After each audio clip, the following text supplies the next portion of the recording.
Guten Tag. Welcome back to the Reading is Phenomenal RIP AP Lit podcast. I'm Maggie Noe, and today we're starting off where we left off. And so we were talking about before how Bernard, his being small and being self-conscious and not up with the status quo, really it makes him feel like an outcast, and it makes him feel different, and it makes him feel, obviously bad about himself.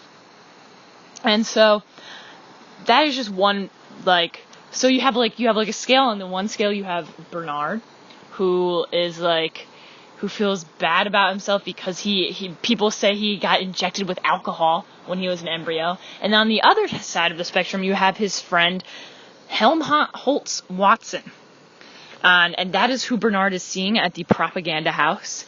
And so Bernard has felt like an outcast because his whole life because of his lack of ability and his lack of recognition as an alpha, while Watson, on the other hand, isn't an outcast, but is described as being too smart for his own good. He has an incredible knack for writing, he can pick up all the girls, he's amazing at everything an alpha should just be good at. And so this intellect has allowed him to be able to look at himself as an individual, and he feels alone. And the relationships he knows he has with everyone else are not meaningful. And he has felt as if he feels like his purpose is elsewhere. It's not just writing rhymes for the Hypnopedia.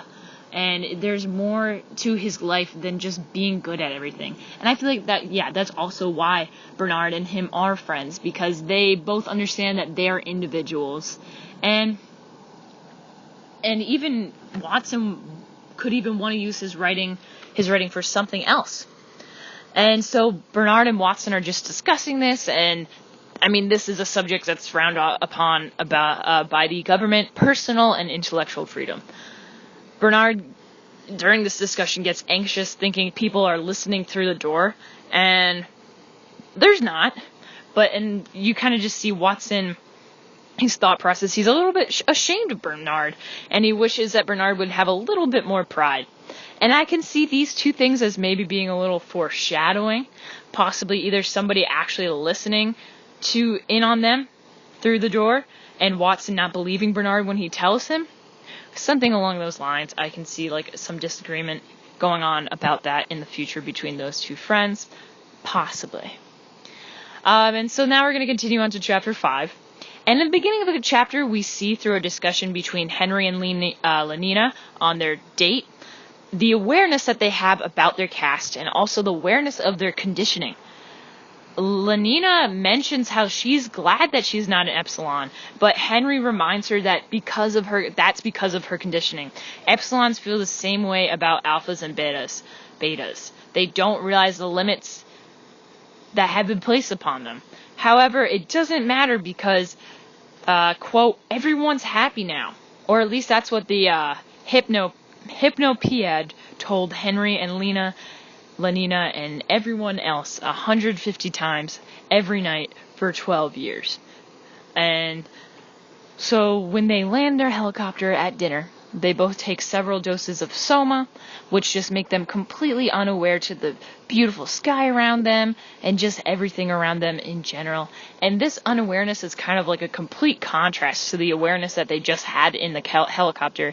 And this drug could really be what's blocking them from being fully aware, realizing that maybe not everybody's happy, or if they are, it's kind of an artificial happiness where in the back of their heads they're not really happy. And also that these castes that people are put in are immoral, and dumbing down people on purpose is just not ethical. And that their entire lives are controlled, and it's preventing them from living out their lives to the fullest extent. And in part 2 in chapter 5, this is like a different scene, we see Bernard attends a solidarity service, something he attends every other Thursday. Immediately we see again Bernard is out of place because the girl next to him asked him what sports he played this afternoon, and he said sheepishly that he had played none. And in this society, sports are huge, but they're not just regular lacrosse or running, but it's high-tech sports that require expensive equipment for people to buy. And it's just another way to get people to consume products and drive the economy. And so the girl did not like this and immediately turned away from him to speak to a different man. And this is just a really weird, this whole entire solidarity service is a really weird event, and where basically 12 people come together, they become one, and they sing hymns, and it's super cult-like, and it makes Bernard again be uncomfortable, keeps him out of place, and it's just another reason why Bernard just cannot seem to fit in, is because all these hobbies like sports, solidarity service, being public about things that, we as a society would be private about, it just like he just is not feeling like he belongs. And so yeah, that was chapter 4 and chapter 5. Thanks for listening. It's been a real doozy out here. Woohoo!